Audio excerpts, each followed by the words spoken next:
Good morning बच्चों। आज मैं आप लोगों को भाषा सेतु में पाठ 7 पढ़ाने जा रही हूँ। पाठ का नाम है वृक्ष और पक्षी। पाठ 7 वृक्ष और पक्षी। ये पाठ बच्चों पर्यावरण से संबंधित है और इस पाठ में यह बताया गया है कि हमारा पर्यावरण इन चीज़ों से काफ़ी प्रभावित होता है। इन चीज़ों के अंतर्गत यानी वृक्ष, पक्षी और हमारे जो पशु हैं उनसे हमारा वातावरण काफ़ी प्रभावित होता है। इनमें से अगर किसी एक को भी नुकसान होता है तो उसका सीधा प्रभाव हमारे वातावरण पर पड़ता है। वातावरण यानी जो हमारे चारों ओर हमें घेरे हुए है एक आवरण, उसे हम पर्यावरण कहते हैं। और यह पर्यावरण सभी जीव जंतु पर अपना काफ़ी प्रभाव डालता है।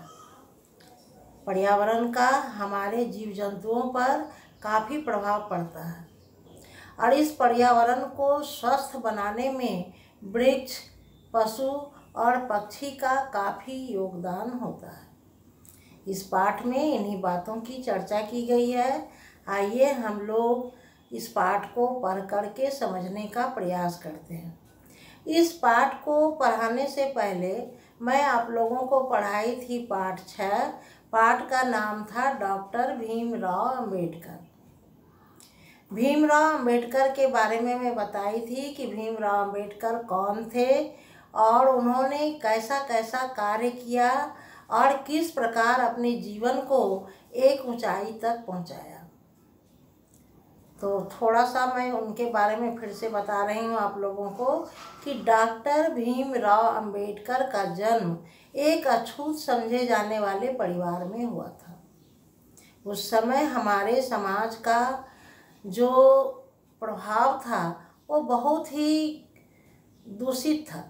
लोगों का विचार बहुत संकीर्ण था और छोटी छोटी बात पर लोग बहुत ज़्यादा सोच विचार करते थे। जाति पाति, ऊंच नीच का काफ़ी भेदभाव हमारे समाज में व्याप्त था। इन चीज़ों से लोगों के जीवन में बहुत बड़ा प्रभाव पड़ता था। तो ये एक अछूत परिवार में जन्म लिए थे, लेकिन इनका परिवार एक पढ़ा लिखा और धार्मिक विचार वाले लोग थे इनके परिवार के। और यही व्यक्ति, यही बालक, इनका बचपन का नाम भीम सतपाल था और बाद में इनके शिक्षक ने उस गांव का नाम था अम्बावदे, जिसके आधार पर इनका नाम भीमराव अंबेडकर रखा था। ये पढ़ने में बहुत ही मेधावी थे, बहुत तीक्ष्ण बुद्धि के थे। ये बहुत ही सरल, त्यागी, दृढ़ निश्चयी और उच्च विचार के व्यक्ति थे। इन्होंने बचपन में ही सोच लिया था कि मैं इस छुआछूत जैसी कुप्रथा को मिटाकर रहूँगा और इन्होंने बाद में ऐसा किया भी। ये वे महान व्यक्ति थे जो भारत के संविधान का निर्माण किया जिन्होंने। तो बच्चों ये बहुत महान व्यक्ति थे। आप लोग इस पाठ को मैं बोली थी आप लोगों को पुस्तक पढ़ने के लिए, आप लोग इसे पढ़े होंगे तो ज़रूर इनके बारे में आपको पढ़ कर के काफ़ी अच्छा लगा होगा और अपने जीवन को भी वैसा बनाने का आप लोग प्रयास करने के लिए सोचे होंगे। और आज जो मैं पढ़ाने जा रही हूँ वो है वृक्ष और पक्षी। तो मैं इस पाठ को पढ़ करके अभी आप लोगों को समझाने का प्रयास कर रही हूँ और आप लोग भी ध्यानपूर्वक हमारी बात को सुने और समझने का प्रयास करें। एक राजा था, अनपढ़, नासमझ और जिद्दी। उसका शासन बड़ा कठोर था। वह किसी की भी नहीं सुनता था और अपनी मनमानी किया करता था। एक राजा था जो बड़ा ही नासमझ था और जो व्यक्ति नासमझ होते हैं उनका शासन तो कठोर होगा ही। वो किसी की भी अच्छी बात को मानने के लिए तैयार ही नहीं होते। एक दिन राजा रथ पर सवार होकर घूमने के लिए निकला। रास्ते में भीषण तूफान आ गया। साथ ही जोड़ों की वर्षा होने लगी। मार्ग में पेड़ उखड़कर गिर पड़े। आगे जाने के लिए रास्ता नहीं था। राजा रथ से नीचे उतर गया। पैदल चलते हुए वह आगे बढ़ा और एक वृक्ष के नीचे खड़ा हो गया। उस पेड़ पर एक चिड़िया बैठी हुई थी। उसने राजा के सिर पर बीट कर दी। राजा का सिर और कपड़े गंदे हो गए। उसे बहुत गुस्सा आया और उसने निश्चय किया कि बीट करने वाली चिड़िया जाति को समूल नष्ट कर दूंगा और रास्ते में रथ रोकने वाले वृक्षों को कटवा दूंगा। एक दिन राजा अपने रथ पर सवार होकर के घूमने के लिए निकले और जैसे ही निकले रास्ते में भयानक तूफान आ गया और जोड़ों की बारिश भी होने लगी।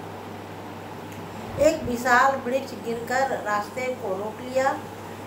कारण ये हुआ, वृक्ष के गिरने के कारण उनको रथ से उतर करके एक वृक्ष के नीचे खड़ा होना पड़ा। उस वृक्ष पर एक चिड़िया बैठी थी जो ऊपर से उनके सिर पर बीट कर देती थी और जिससे राजा का सिर और उनका कपड़ा काफ़ी गंदा हो जाता है। इस बात से राजा को बहुत गुस्सा आता है और वो सोच लेते हैं कि मैं इस चिड़िया जाति की समूल यानी उसके पूरी जाति को नष्ट करवा दूँगा और ये वृक्ष जो आज गिर करके हमारे रथ का रास्ता रोका है, ये सारे वृक्ष को भी मैं कटवा दूँगा।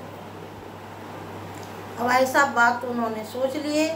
दूसरे दिन राजा ने अपने दरबार में मंत्रियों को आदेश दिया कि देश के मार्गों के सभी वृक्षों को काट दिया जाए, जंगलों को जला दिया जाए और पक्षियों को मार दिया जाए। दूसरे दिन राजा अपने दरबार में आए तो उन्होंने अपने मंत्रियों को आदेश दिया कि सारे वृक्ष जो रास्ते के किनारे हैं उन्हें कटवा दिया जाए और जंगल को जला दिया जाए और जितनी भी चिड़िया है, पक्षी है, उन सबों को मार दिया जाए। मंत्रियों ने राजा को ऐसा ना करने की सलाह दी, परंतु राजा ने उसकी एक न सुनी। उसने अपने आदेश के कारणों को स्पष्ट करते हुए कहा, आंधी तूफान से वृक्ष उखड़कर सड़क के बीच गिर पड़ते हैं। वृक्षों के सड़क पर गिरने से अनेक दुर्घटनाएं होती हैं। इन वृक्षों की आड़ में शत्रु सैनिकों को छिपने का अवसर मिलता है। वृक्षों की डालियों पर पक्षी अपने घोंसले बनाते हैं और वृक्ष के नीचे खड़े हुए यात्रियों पर बीट कर देते हैं। इसलिए यथाशीघ्र सभी वृक्ष और पक्षियों को नष्ट कर दिया जाए। अब सभी मंत्री उन्हें काफ़ी समझाए, लेकिन राजा मानने को नहीं तैयार हुआ और उन्होंने इसके लिए तर्क दिया कि ये वृक्ष जो हैं आंधी तूफान में सड़क के किनारे जब गिर जाते हैं तो बड़ी दुर्घटना होने की संभावना रहती है और जंगलों की आड़ में शत्रु सैनिक छिप करके रहते हैं और ये पक्षी जो हैं पेड़ पर अपना घोंसला बनाते हैं और आने जाने वाले यात्रियों के शरीर पर, देह पर ये बीट कर देते हैं। इसलिए इन जंगलों को और इन पक्षियों को नष्ट कर दिया जाए। राजा की आज्ञा का पालन किया गया। देश के सभी वृक्षों को नष्ट कर दिया गया और जंगल में आग लगा दी गई। वृक्षों के ना होने से पक्षियों ने अन्य देशों में शरण ली। इस कारण देश में कीड़े मकोड़ों की संख्या बढ़ गई। प्रकृति के स्वस्थ वातावरण में काफ़ी बदलाव आ गया। धीरे धीरे सारा वातावरण प्रदूषित हो गया। अनेक बीमारियां फैल गई। राजा परेशान हो गया। अब जब सारे जंगल को कटवा दिया गया, जंगल में आग लगा दिया गया और पक्षियों को मार दिया गया, तो परिणाम ये हुआ बच्चों कि कीड़े मकोड़ों की संख्या बहुत बढ़ गई। और कीड़े मकोड़ों की संख्या बढ़ने से क्या हुआ कि अनेक प्रकार की बीमारियां फैल गई और इससे लोग जो हैं, प्रजा जो है काफ़ी परेशान हो गई। राजा ने जानना चाहा कि प्रजा उसके बारे में क्या सोच रही है। इसके लिए राजा गुप्त वेश में बाहर निकला। एक गांव में एक किसान मिला। राजा ने उससे पूछा कि इस वर्ष धान की फसल कैसी है। राजा सोचा कि मैंने तो बहुत अच्छा कार्य किया है, तो ऐसा सोच करके वो प्रजा की राय जानने के लिए अपना वेश बदल लिया, एक साधारण व्यक्ति का बना करके, और प्रजा की राय जानने के लिए वो निकल पड़ा। एक गांव में जाता है और वहाँ वो एक किसान से मिलता है। किसान से पूछता है कि इस वर्ष धान की फसल कैसी है। तब किसान क्या जवाब देता है, सुनो। किसान ने बहुत ही उदासी से कहा, फसल की बात क्या पूछ रहे हो? राजा के उल्टे सीधे कार्यों के कारण देश के बादलों को रोक सकने वाले वृक्ष ही नहीं रह गए। देखते देखते सारे बादल दूसरे राज्यों में जा रहे हैं। अगर वे रुक भी जाएं तो उन्हें शीतल करके पानी में बदलने वाले वृक्ष नहीं रहे। तो वो किसान कहता है कि धान की फसल के बारे में आप क्या पूछ रहे हैं? राजा ने ऐसा उल्टा सीधा कार्य किया कि सारे वृक्ष को कटवा दिया, और वृक्ष के कट जाने से अब बादल यहाँ ठहरता ही नहीं है, और जब बादल ही नहीं आ रहा है तो पानी होगा कहाँ से, और जब बारिश ही नहीं हुई तो धान होगा कहाँ से। तो ये बड़ा ही बुरी स्थिति है यहाँ पर। राजा के द्वारा किए गए कार्यों से तुम्हारा क्या नुकसान हुआ? राजा ने पूछा। किसान ने गुस्से के साथ उसे देखकर कहा, यह नुकसान नहीं तो और क्या है। वर्षा काल में महीने में 3-4 बार वर्षा हुआ करती थी, परंतु अब साल में एक बार भी वर्षा नहीं होती। वर्षा न होने के कारण ही सारी फसलें नष्ट हो गई। खाने को अनाज नहीं मिल रहा है। देश में अकाल पड़ गया है। व्यापारियों ने खाने पीने की वस्तुओं के दाम बढ़ा दिए हैं। भूख प्यास से प्रजा तड़प रही है। पेट भरने के लिए लोग एक दूसरे को लूट रहे हैं। इन दिनों डाकुओं का उत्पाद भी बढ़ गया है। आपसी झगड़ों के कारण सारा देश अस्त व्यस्त हो गया। इस प्रकार वो किसान जो है राजा की सारी बुराई को उसके सामने व्यक्त कर देता है। राजा कुछ और आगे बढ़ा तो उसने झुंड में जाते लोगों को देखा। एक नवयुवक को रोककर राजा ने पूछा, तुम कहाँ जा रहे हो? फिर आगे किसान से पूछने के बाद राजा और आगे बढ़ता है और एक नवयुवक को रोक करके पूछता है। देख रहा था कि वो कहीं जा रहा है, तो उसको रोक करके पूछता है कि तुम कहाँ जा रहे हो? हम लोग इस देश को छोड़ कर जा रहे हैं। उस नवयुवक ने उत्तर दिया, यहाँ तुम्हें क्या तकलीफ है? राजा ने पूछा। राजा के अविवेकपूर्ण कार्यों से देश के सारे जंगल नष्ट हो गए। रोगियों के इलाज के लिए जिन जड़ी बूटियों की आवश्यकता होती है, जंगल समाप्त हो जाने से वे अब नहीं मिल रहे हैं। बिना इलाज के लोग मर रहे हैं। घरों के निर्माण और रसोई के लिए लकड़ी नहीं मिल रही है। वृक्ष कटने से स्वास्थ्य वृद्धि करने वाले फलों का अभाव हो गया है। इस देश में रहने के लिए अब क्या रह गया है? इसलिए हम इस देश को छोड़कर दूसरे देश जा रहे हैं। उस नवयुवक ने जवाब दिया। उस नवयुवक को रोक करके राजा पूछा कि तुम क्यों, कहाँ जा रहे हो? तो राजा को बताता है कि हमारे देश के राजा ने ऐसा अविवेकपूर्ण कार्य किया है जिसके कारण हम लोगों का जीना दूभर हो गया। राजा ने सारे वृक्ष को कटवा दिया, जिससे अनेक बीमारियों का इलाज करने वाला जड़ी बूटी समाप्त हो गया है। लोग बीमार पड़ रहे हैं, उनका इलाज नहीं हो पा रहा है। लोग मर रहे हैं। भोजन के लिए और स्वास्थ्यवर्धक जितने भी फल के वृक्ष थे वो सारे काट दिए गए हैं, तो लोगों को फल भी नहीं मिल रहा है।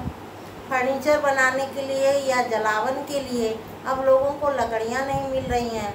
इस प्रकार अब हम लोगों का इस देश में रहने का कोई औचित्य नहीं है, इसलिए हम लोग इस देश को छोड़ करके दूसरे देश जा रहे हैं। किसान और नवयुवक के विचार सुनकर राजा बहुत दुखी हुआ। कड़ी धूप में भी राजा आगे बढ़ता गया। वह चलते चलते थक गया था। अब उसको सारा वृक्ष को कटवा दिया। अब उसे धूप में चलना पड़ रहा था। कहीं ऐसा वृक्ष नहीं था जिसके नीचे खड़ा होकर वो आराम फरमाता। रास्ते में वृक्षों के ना होने से वो आराम नहीं कर सका। इतने में एक डरा हुआ व्यक्ति राजा के पास आकर कहने लगा कि ओ यात्री, जरा सुनो, तुम यहाँ से जल्दी भाग जाओ। जब वो राजा थोड़ा आगे बढ़ा तो उधर से एक यात्री आ रहा था। वो बोला कि आप यहाँ से जल्दी भाग जाइए। राजा पूछा, क्यों, क्या बात है? जंगलों के नष्ट कर देने से शाकाहारी जानवर भूखों मर गए। आहार की खोज में हिंसक पशु आबादी वाली बस्तियों में घुस आए हैं। शेर चीता लोगों को मारकर खा रहे हैं। मेरी बात मानकर तुम यहाँ से जल्दी भाग जाओ, उस अजनबी ने राजा से कहा। वो व्यक्ति राजा को बताता है कि जंगल के समाप्त हो जाने से जितने शाकाहारी पशु थे वो तो भूख से मर गए। अब जंगली जानवर जितने हिंसक पशु बाघ, चीता, शेर आदि को अब भोजन नहीं मिल रहा है, तो वो जंगल से अब आबादी वाले शहर में आ गए हैं और वो लोगों को मारकर खा रहे हैं। इसलिए आप यहाँ से जल्दी भाग जाएं। राजा तुरंत अपने महल में लौट आया। तत्काल मंत्री परिषद की बैठक बुलाई। राजा ने पछताते हुए कहा, मैंने देश में सारे वृक्षों को कटवाकर और जंगलों में आग लगवाकर कितनी बड़ी भूल की है। अब मैं यह जान गया हूँ कि वृक्षों के ना होने से जंगली जंतु और पक्षी नष्ट हो गए हैं। इससे प्रकृति में हुए परिवर्तन से अनेक हानिकारक वस्तुएं पैदा हो गई हैं। मैंने न केवल वृक्षों को कटवाया बल्कि देश और उसके भविष्य को ही नष्ट कर दिया। तब राजा कहता है कि मैंने वृक्ष को कटवाकर, जंगल में आग लगवाकर और पक्षियों को मरवाकर काफ़ी गलत कार्य किया हूँ। इससे सारी प्रजा हमारी बहुत दुखी है और राजा को अब बहुत पछतावा होने लगा। राजा ने मंत्री परिषद के सदस्यों की ओर देखा। सभी मंत्री उसकी बातों को ध्यान से सुन रहे थे। राजा ने आगे कहा, आप लोगों की सलाह और अच्छी बातों को मैंने अनसुना कर दिया था, लेकिन इस कटु अनुभव ने मुझे एक नया पाठ पढ़ाया है। और राजा अपने मंत्रियों को कहता है कि मैं आप लोगों की अच्छी बातों को नहीं माना, जिसके कारण मुझे आज काफ़ी पछतावा हो रहा है और मैं काफ़ी दुखी हूँ अपने इस कार्य से। और ये बात जो है मुझे एक नया पाठ सिखाया है। हमारे पूर्वजों का विचार था कि वृक्षों से जंगल, जंगलों से मेघ, मेघों से पानी, पानी से जीवन और जीवन से हंसी खुशी मिलती है। इस सत्य को मैंने अब जान लिया। अब राजा के समझ में आ गया कि वृक्ष, पशु और पक्षी का हमारे जीवन में, हमारे पर्यावरण में कितना महत्व है। अब राजा फिर से अपने मंत्रियों को आदेश दिया कि फिर से वृक्ष लगाया जाए और पक्षी को फिर से बसाया जाए। राजा के स्वभाव में आए इस परिवर्तन को देखकर मंत्री परिषद चकित थे। राजा के स्वभाव में इस परिवर्तन को देखकर सभी मंत्रीगण बड़े ही आश्चर्यचकित हुए। तो बच्चों, ये थी कहानी अविवेकपूर्ण कार्य करने वाले राजा की, ना समझ राजा की। इस कहानी से ये शिक्षा मिलती है कि कोई भी कार्य को सोच समझ करके करना चाहिए, और जब व्यक्ति किसी कार्य को बिना सोचे समझे करता है तो उसका बड़ा ही गलत प्रभाव हम लोगों को देखने के लिए मिलता है। तो बच्चों, आप लोग इस पाठ को ज़रूर पढ़ेंगे और समझने का प्रयास करेंगे और ध्यानपूर्वक आप लोग इसको पढ़ेंगे। ठीक है बच्चों।